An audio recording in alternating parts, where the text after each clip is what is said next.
E que vocês falassem também da atuação dos laterais, Felipe e Daniel. Você já tinha elogiado eles, Tite, contra o Catar. Hoje, uma assistência de cada um e eles participando muito do jogo ofensivo. Queria que você comentasse a atuação deles. Boa noite. Eu começo com as atuações deles.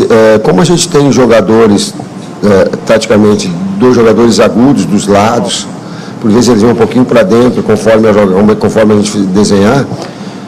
Os laterais que vêm, eles são mais passadores para acionar esses jogadores. E os dois têm essa virtude. O Felipe tem essa virtude, o Dani tem essa virtude, para que possam fazer esse passe para esses jogadores mais avançados.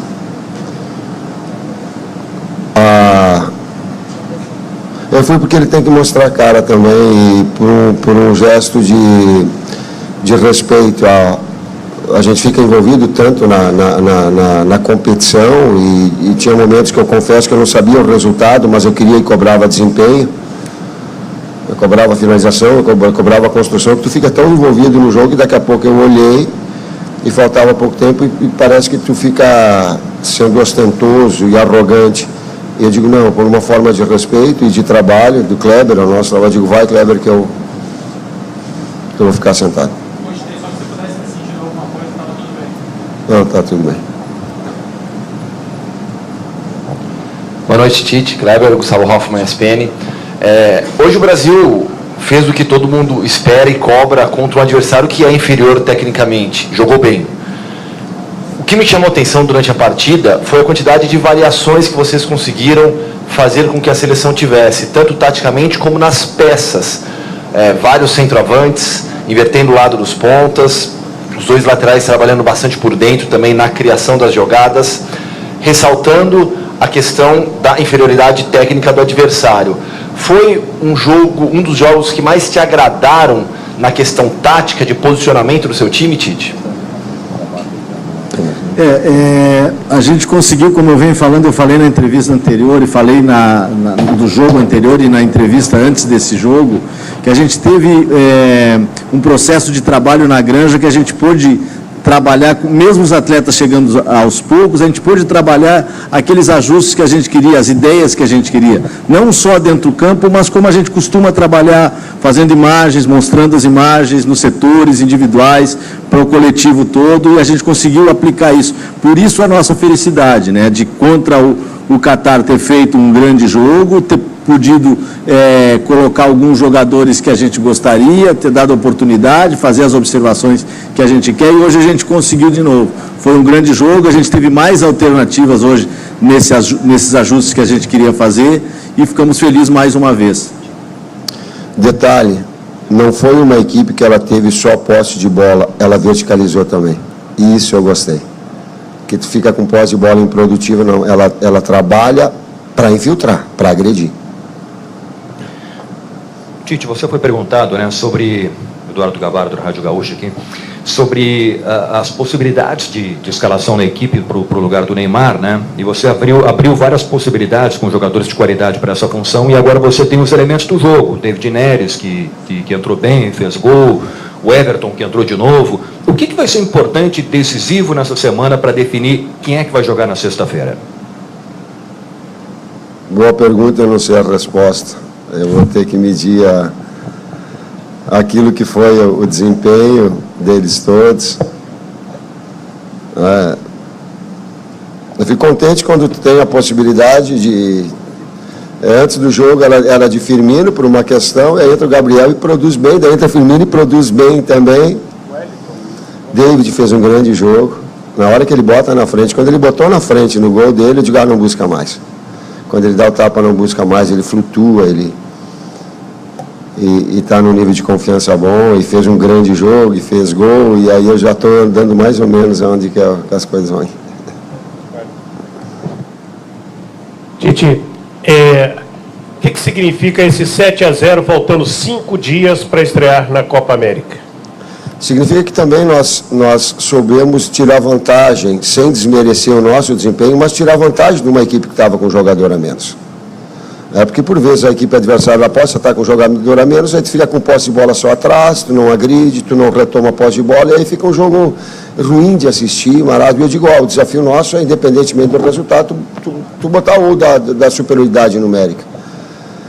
E ela conseguiu construir essa série de oportunidades, levando vantagem, daqui a pouco tu tendo algum ajuste que ele foi quando o adversário estava com o jogador a menos, tu podia dar mais profundidade ainda ao Dani, vinha para dentro o Richardson para fazer uma dupla de atacantes, o outro externo aberto, o Coutinho esperava o melhor passe para a bola entrar nele, e aí as coisas aconteciam.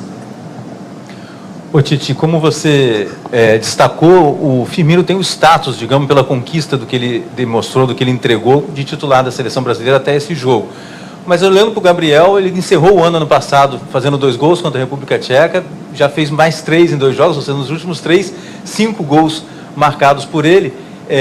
E o Firmino tem a opção de jogar mais por dentro, como hoje a gente viu, vocês já tinham falado dessa variação, mas tem o Coutinho ali para começar a partida, enfim. Essa talvez seja a disputa mais difícil hoje nessa formação do time para a Copa América? Tu tem a resposta, Tino, tem, os atletas têm também. Não, eu fico muito feliz com a ascensão do Gabriel, a retomada de confiança dele, a precisão da finalização ela começa a entrar mais, ele cada vez ele está com um sorriso, ele está animicamente um jogador que vai evoluindo, até porque tem 21 anos. Mas também tem uma concorrência e tem um atleta que vem já também nessa concorrência como titularidade, pelos jogos que fez, pelo grande desempenho que teve. Eu dei mais ou menos o caminho, mas registro os dois, o bom nível dos dois, o grande nível dos dois. Tite, aqui, eu vou aproveitar para fazer 2 rapidinhas. Sobre o ataque, são 3 jogadores de 22 anos e foram muito bem. A juventude deles te preocupa de alguma maneira, ou isso não te preocupa de maneira alguma? E aproveitando, o público baixo te assustou? A gente esperava um pouco mais de gente aqui no Beira-Rio, o treino ontem aberto foi com bastante gente, te impressionou ter 16 mil pessoas só? A minha expectativa era mais. Eu pensei que ia mais gente, sim. Pensei que viesse mais gente. Mas também não sei dizer o porquê que veio, mas essa preparação, se fosse o jogo para a Copa América, a grana que vocês estão fazendo, e jogo para a Copa América, às vezes o jogo valendo, ele te traz um apelo maior. Ontem eu fiquei contente, porque eu volto a dizer, os atletas também puderam contribuir com um ato solidário, e hoje eu recebi um agradecimento do pessoal que promoveu o evento ontem da abertura, o quanto de pessoas possa ser beneficiada. A gente teve também uma pequena coisinha, mas pequenas coisinhas são significativas, né? Para poder contribuir com um pouquinho de igualdade social maior, enfim. Ajuda, claro. Quanto à idade, né, que foi a outra pergunta, quando a gente começou em junho de 2016, o Gabriel, muito menino, foi uma das soluções para que a gente encontrasse o caminho da classificação para o Mundial, né?